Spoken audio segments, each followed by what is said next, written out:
In today's lesson, we're going to talk about Microsoft Whiteboard. It's an interactive, infinite digital canvas that you can use for brainstorming, project planning, and interactive meetings. It's the online equivalent of being in your conference room, grabbing the dry erase marker, and then you start drawing on the board.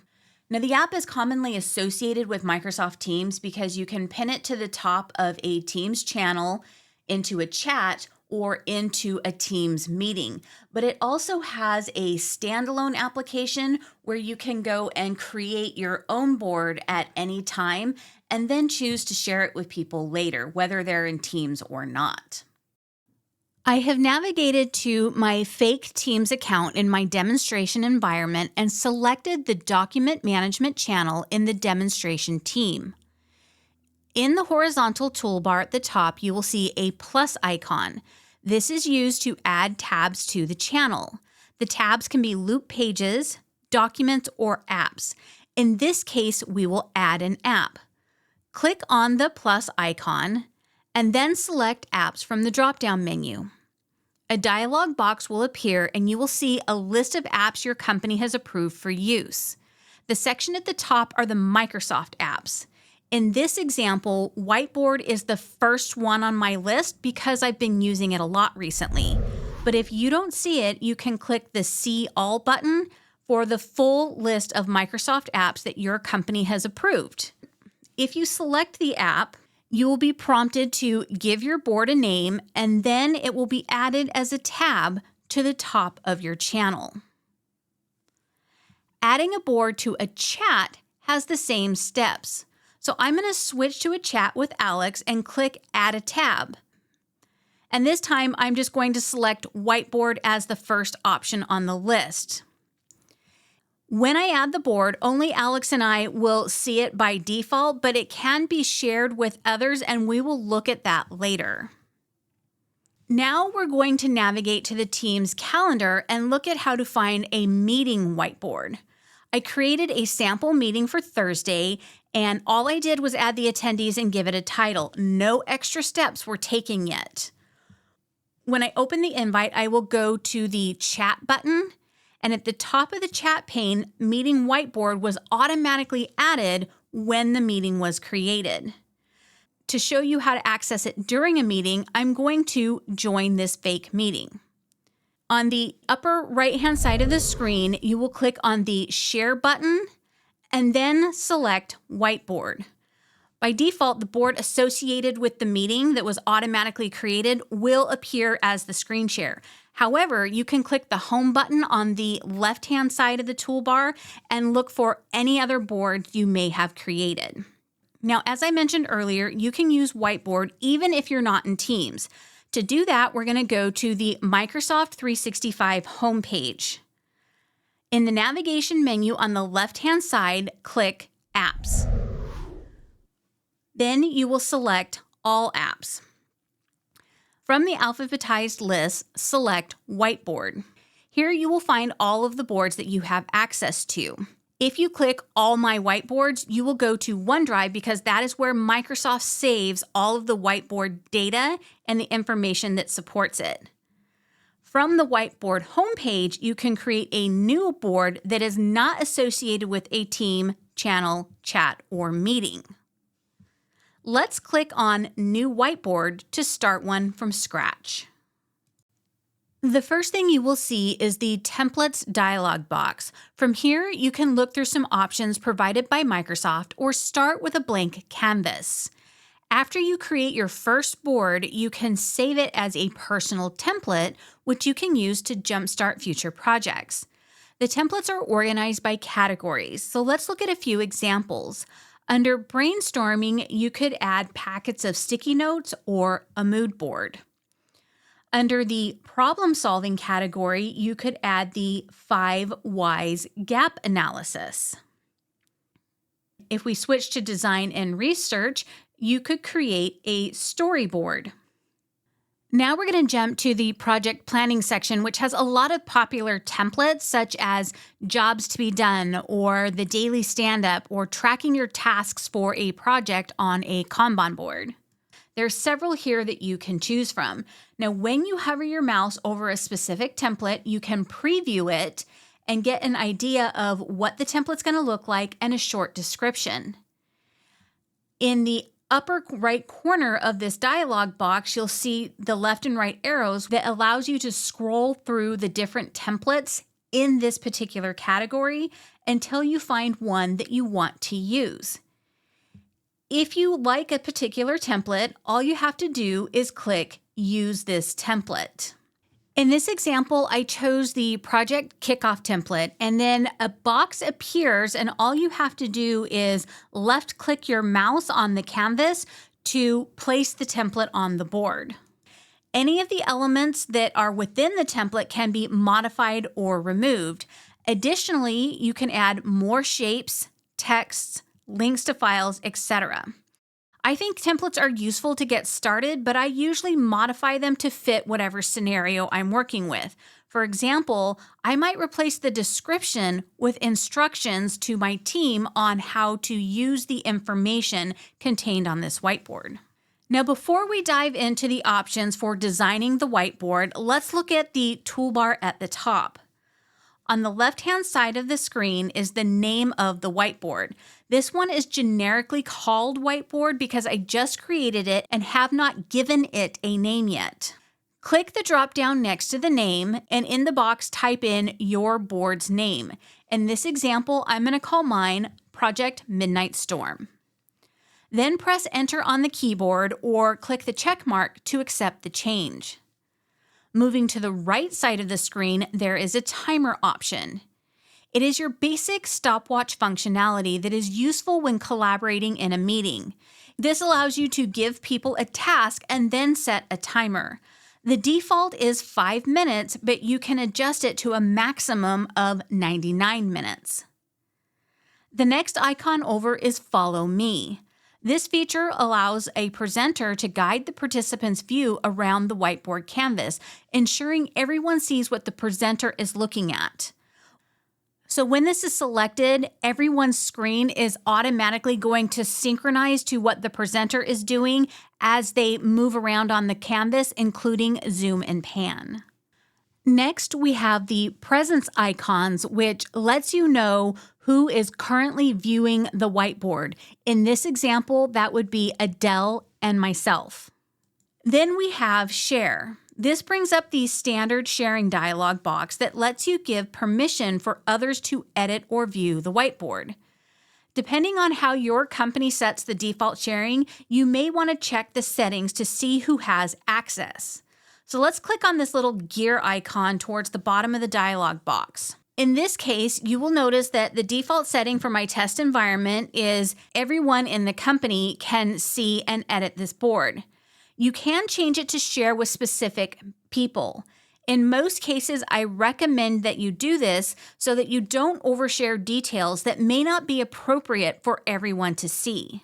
The last thing on the toolbar is Settings. Here you will find options to export the whiteboard as an image or zip file. And then we have collaborative cursors.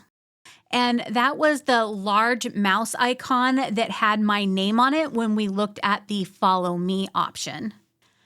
Then you have enhanced ink shapes. And to demonstrate that, I'm going to go to the toolbar at the bottom and grab a pen and start drawing a box. You can see that it's kind of messy, but the enhanced ink shape has converted that to be a nice, clean square.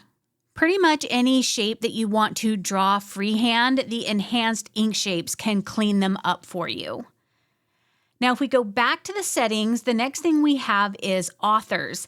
And this is going to show the names of the people who either created a message on one of the sticky notes or edited one of the messages on the sticky notes. So for example, I filled in the names on who is on your project. And if we zoom the board in, you can see in this little tiny text above that it has my first name and initials indicating that I'm the one who typed those names. So let's use the zoom toolbar at the bottom of the screen to reset it and then go back up to the settings. And the last option we're going to look at is Format Background. This will allow you to change the color of the background to any of these preset options, and you can change the style of the grid, such as dots, squares, graphs, or just a solid color. Now let's look at the toolbar at the bottom of the screen where you will see the options to add or remove content from your whiteboard. The first button on the toolbar is the selection tool. This allows you to use your mouse to select one or more things on the canvas, then decide what to do with the selected content, such as delete, copy, move, duplicate, or lock. For example, I don't want to see the boxes I drew a moment ago, so I'm going to select them and then choose delete. Next, we have the pan tool. This lets you click the canvas and move around to different parts. Remember, this is an infinite canvas, so you can create as much space as you want by panning around. Another way to activate pan is to hold down your spacebar or your mouse wheel and then use your cursor to move things around. Now that we have a little bit of space on the left-hand side of the canvas, we're going to look at the inking tools represented by the pen icon or Alt-W. When you select one of these three pens and click on it twice, it will bring up a dialog box. It allows you to choose one of the pre-formatted colors, change the thickness of the line, change the opacity of the line, and then if you click on the little plus icon, this will change the dialog box so that you can choose from a spectrum of colors, either by entering a specific hex mark or by dragging the dot across the spectrum line and picking a color that you want to use. So for example, you may have noticed that I use teal in a lot of places, so now I'm going to draw on my whiteboard using a teal marker. The highlighter tool works in a very similar way. You can choose to increase the thickness of the highlight, and you can change the colors that you want to use. Next, we have the laser pointer tool to help guide people's attention to something on the screen. I notice that people use this a lot if they have collaborative cursors off. You do have a few choices to change the color of the laser pointer. Next, we're going to look at the eraser tool. This can be customized to either erase part of a stroke or an entire stroke. When you have partial selected, the faster you move your mouse, the bigger the eraser box becomes. Then we have the ruler. When you select that, it drops in at a 45-degree angle. To change it, all you need to do is click and hold your mouse and then rotate it to whichever angle you want. So I'm just going to turn it to 0 and have it go straight across the screen. Now, this is useful if you're trying to keep things on the canvas in line, but I don't use it as much anymore now that you will see the guide markers with the dots and the arrows to help keep things aligned on the canvas, but I just wanted you to know that it was there. The last inking tool we have is the lasso, and it's basically an older version of the selection tool where you can draw a section over the canvas to select things and then decide if you want to move or delete the content. Now let's go back to the main toolbar and look at the notes or note grid. I think of these like stickies. You can add a single one or a pack of 4 to your board. There are 12 colors available. Now notice that when I add a sticky to the board, there are 4 dots around it. This allows you to add more notes of the same color in the location corresponding to the dot. So for example, I can click on the dot beneath the original note and quickly add 4 more to the canvas that will be evenly spaced out. Now I can start adding text to my notes, and in the toolbar above it, you'll see that I can click the drop down next to Auto and change the font size. I can change the font type, and there's 3 available: handwritten, professional, or simple. You also have 3 basic text formatting options for bold, italicized, or underlined. Then if we click on the 3 dots in the toolbar, you see the option to delete, copy, duplicate, lock, etc. There's a little tiny icon in the bottom left corner of each note that gives you 4 reaction choices, which are thumbs up, heart, smiley face, or thinking. If you don't like any of these options, you can go back to the toolbar at the bottom and click on the heart icon to see additional reaction types. Now, one of the things that's beneficial about using the reactions at the bottom of the screen is that you can resize them so that they're much easier to see. If you notice the one on the note, it's very tiny, but these green check marks that I'm adding right now, notice that I can make them bigger or smaller.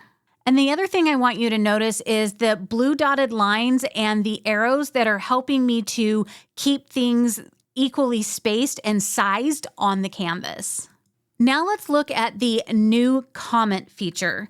This allows you to place a little bubble on the canvas to generate a comment box so that you can add notes to something without adding content like a text box that doesn't match the purpose of the board. So for example, I see that Adele is scheduled to work on this project, but I'm pretty sure that she's working on another project and doesn't have the bandwidth to be part of Midnight Storm. So I'm going to type a comment and mention her to verify her availability. So I've logged in as Adele and she's verified that that's correct. She's not available, but Diego is going to help with Midnight Storm. Now that we've resolved this comment, I can either go to the 3 dots and delete it, or I can just move it to the side, for example, up here in the project planning area, so that we can at least keep track of the comment in case there's any questions later about why we swapped out Adele and Diego. Now we're going to create a little space on the right-hand side of the canvas and look at an example of using the text tool. This drops in a free type box that you can type any information that you want. But the font is a little bit small, so I'm going to grab the handle and make the box bigger, which also makes the font bigger. Now, the other way that you can change that is by going to the toolbar for the text and then clicking the drop down. And just like you could in the sticky notes, you can choose a pre-formatted font or type in your preferred font. In this example, 100. I also have the option to change the text color, and you have to choose from one of the pre-selected options. In this case, we're talking about do outs, and I want it to stand out, so I'm going to make it a red color. And then I'm going to make it bold. So now what I'm going to do is I'm going to pan over to the left side of the screen, use the selection tool and grab all of the sticky notes we put in earlier and put them beneath the do out label so that we now have text boxes to capture any tasks that we need to follow up on. Next, we're going to look at the shapes options. You can use these to add simple diagrams to your board. The shape includes a text element so that you can label the different pieces of the diagram. So for example, I dropped in the square and I'm going to label it Start Here.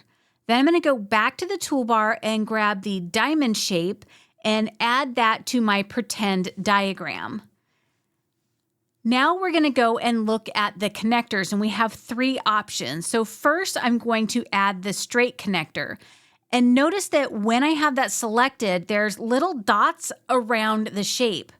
When I select one of those dots, it will help me draw the line to the next shape and have it be perfectly straight. Then I'm going to add a third shape so that we can use the line connector, and it does the same thing except it doesn't have an arrow on the right side of it. And then we can use the elbow connector to create a 90-degree angle from one shape to another.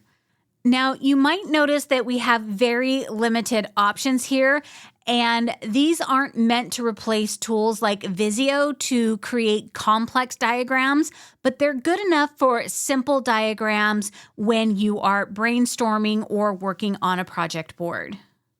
So the other way that you can use the shapes is to create these containers that you see here around this template.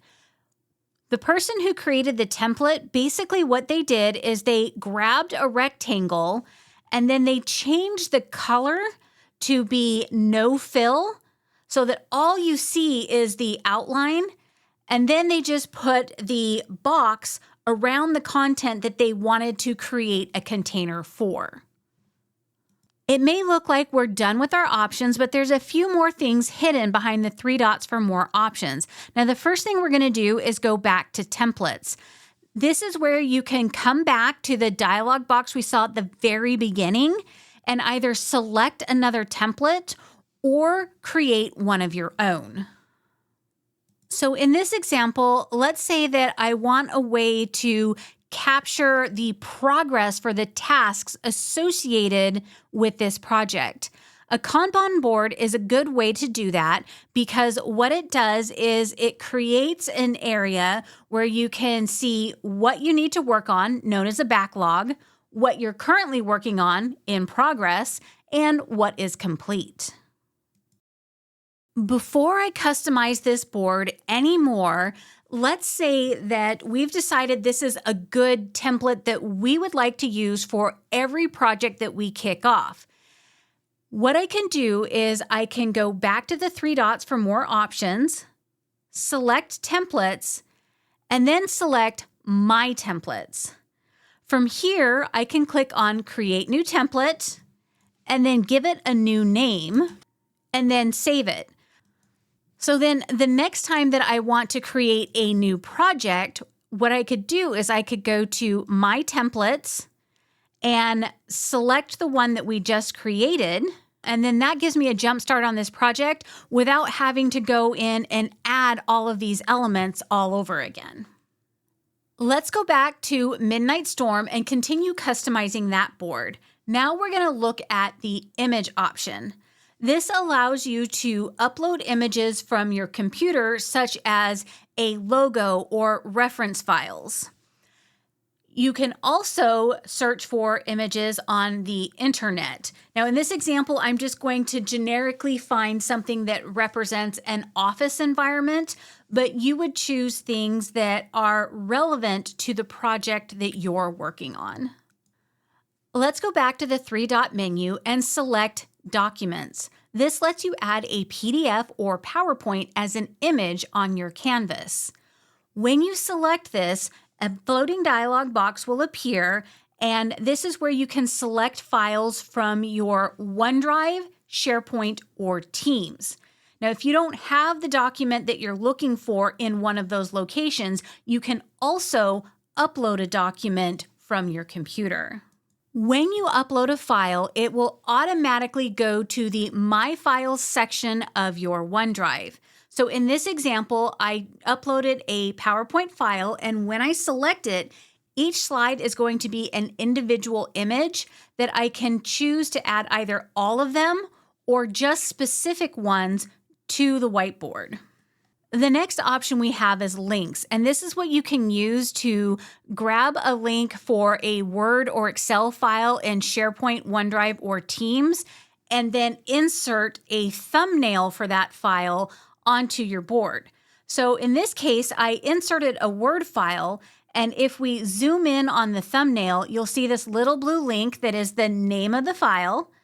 And then once I click that, it will open up in a separate window. Now, this doesn't have to be Word or Excel. It can be anything with a URL that you want to add to your board. Now let's look at adding video to Whiteboard. And the interesting thing to me here is that it has to be one of these 4 services, which does not include any video hosted in Microsoft on the Stream service. So what I'm going to do is I've grabbed a URL from my YouTube channel about some other Whiteboard features, and then I'm going to insert that onto the canvas. What this is going to do is it's going to let us watch the video directly on Whiteboard without opening another web browser to go to YouTube. Now, if you want to add a video that you are already saving in SharePoint, OneDrive, or Teams, you'll have to use the link option just like we did to insert the Word document. The last option we have is to insert loop components. These are interactive containers where you can gather information that updates in real time. Now, anybody who is given permission to see the loop component can see the updates as they happen both here on the whiteboard and in the Loop app. So let's say I want to use a loop checklist to track the do-outs instead of the sticky notes because people can check the little boxes to indicate when they're done. The last thing that I'm going to mention is you can right-click anywhere on the canvas to bring up this extra dialog box. And the most important thing to point out here is clear canvas.